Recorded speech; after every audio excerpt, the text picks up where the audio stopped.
Lalthanmawii hian hmel mawi min hmuhtirtu ti lakaran request a hela hi lian ding puin aron salara du sakipon aron salea lomi khiang te poin aron salea mi rang in an sa a tlamoi tak mai ania meichia pathum hian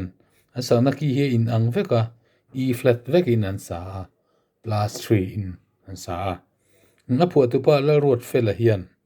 e ki in asathunga mi pa ania minus 3 in asa la sang khop maya na road fela sakna aya not khatala nia min g ki in minus 5 in kan thiamang angin kan savedon ani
kan sana tavak lo me tikani du to pon me ngaron request tu kha